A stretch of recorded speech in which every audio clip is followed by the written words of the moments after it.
Alright, so I wanted to finish up what I was talking about with this new normal that we may be facing. I mean, some of you homeschooling your kids now, and in a lot of cases that's good.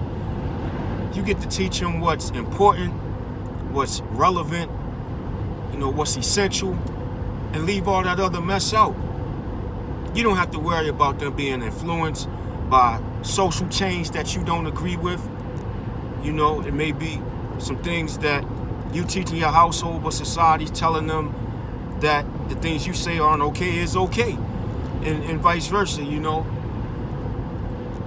I don't want to go back to normal if it means that we got to send our kids to a place that teaches them to be different than what we've raised them to be at home, if we've instilled morals and principles and values in them. I think it's great that we get to take back our power and teach our children ourselves. I think that's great. There's so many things about our so-called normal that was just messed up. People being overworked and stressed out. You got people committing suicide left and right because life is too hectic for them. Man, if we can make a way for more people to work from home, maybe that'll be more jobs for more people, because these brick and mortar facilities won't be so expensive if you don't have to have so much office space. Then that'll free up more money for wages. It could. Hopefully you have some people that have their morals intact, and that will do it that way instead of, pocketing the surplus. It's less traffic out. And depends on where you go, what traffic flow is like. But out here where I am, Northern Virginia, Maryland, DC area, it's always crazy. It's not as crazy now. Now, I don't want to look at it from a selfish perspective, because everybody has a right to this air and this space. But it is what it is. It's less traffic out when you have less people commuting. And if we could make it the new standard, the new normal, that more people get to work from home, telecommute, things of that nature, then maybe that's good. Maybe that's good. Maybe people get to spend more time with their families. Relationships can heal and avoid turmoil, because maybe the spouses won't be so stressed out from being away so long and then coming home tired, and then not seeing eye to eye on things because they don't spend enough attention to or spend enough time with one another to really connect and understand how you communicate. Shoot, man, you get some people that'll date in the middle of a hectic life, then get married still not knowing each other, and the relationship is horrible. And it's not that they're bad people all the time. Sometimes it's just that they just don't understand each other. They never had an opportunity to really connect and communicate and to build something special. So maybe it's a good thing. I don't want to go back to the normal that it was. If these are the things that are taking place that are making life better for people, and the less stress you have, sometimes for some people, the less you got to be in the doctor's office, and the lower your stress is, the more you have the energy and the motivation to do things that make you happy in life. So many people that go to work all week, and the complaint is, I'm tired, I go to work, I work, come home, more work, chores, things like that. Kids go to sleep, I got to get right back up with only a little bit of sleep. So I don't have energy to do anything I really want to do on my days off. Well, that's not life, man. That's what I call living to work. Not working for a living, but living for work, If we can have our lives back, and the shift is coming in a way that brings that to fruition for us, I think it's great, man. Maybe people get out on their off days, go for a walk, go do something that you enjoy, go for a hike, go sightseeing, go shopping, go visit family, go visit friends, just go fishing or something, go sit out on a pier, go sit at the airport like I like to do and watch planes, Make some music. You know, start a hobby that you didn't have a chance to start before, or rekindle an old hobby or talent that you used to have and you let it go because life just not allowing you the opportunity to really get into it and enjoy it anymore. Let's get back to that, y'all. Let's get back to family, values, stuff that really matters. We've been so money driven. Man, I've been to so many job interviews when I was young, or team meetings, and they ask you what motivates you, and 9 times out of 10 the answer they want to hear is money. I've answered it wrong before, and they go around the room and you got the other guys that they get is like money, and they're like, yeah, exactly.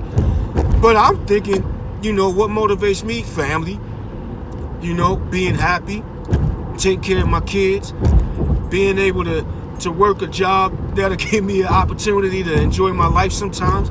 That's motivating to me. Accomplishment is motivating, but not to the degree that it consumes me, where I'm so consumed with accomplishment and money that I'm no longer human. I become a robot, you know? So if the old normal goes away and these things become the new normal, I'm cool with it, man. I ain't cool with having to lock my car every time I go somewhere. That's not a good normal to me. No, I'm not cool with I'm not cool with this whole having to wear a mask and gloves thing either, but you know, it is what it is. He's talking about that may have to become the normal. I hope not. But man, I'll take that over all the other stuff we had to deal with all this time. All this normal racism, normal inequality, normal poverty, normal 1% get everything, the rest of us get scraps. This normal get you $1,200 and dance in the streets. You know, like, I mean, it's like scraps falling to the floor for your dog, man. At $1,200. I don't even know where mine is. Mine went to a closed bank account, so it bounced back or something, I guess. I don't know, and I'm not really concerned about it, man. I got other things. I'm on my way right now to take care of some people that need it. So that's where my head is at, man. And there's so much more I want to say, but I don't want to be on here all day. But y'all get the gist of what I'm saying. Leave some comments, man. Throw some points out there that I may have missed. This is a real conversation we need to have, and some things we need to wrap our minds around. And for all of you who are struggling with it, you can't go to work, or you know, it's difficult, things like that. I'm not going to brag about what I did, but God gave me a hustler's sense. Not in hustling like in the grind kind of way where I'm consumed with making money, but I mean where you get up and get something done. You don't have time to sit around and sit on your hands and oh me, oh my, it's so bad. You got to get your behind up and make something different happen if what you were trying to make happen is not working no more.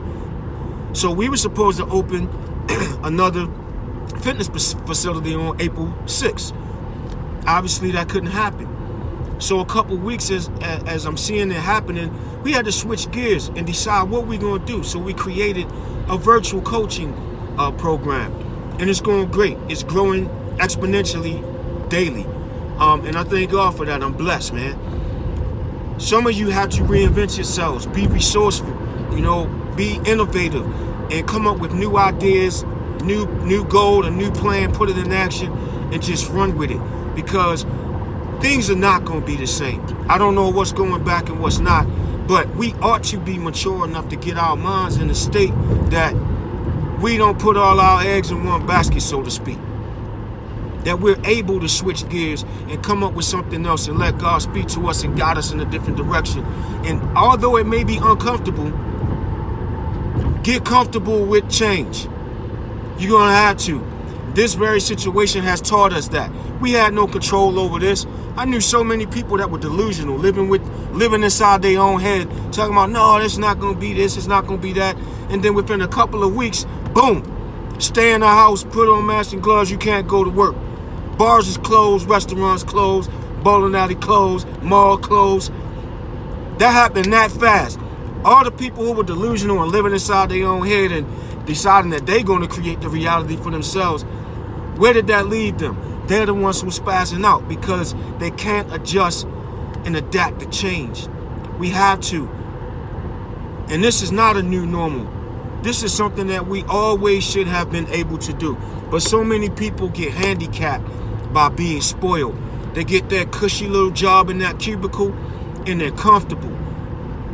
But then when that job goes away, those are the ones who get stressed out.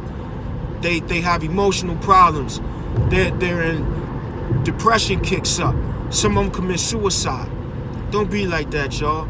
Put your trust in God. Let him speak to you and follow him, even if it's uncomfortable.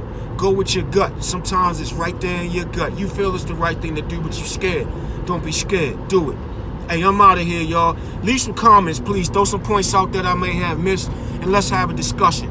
Peace and blessings.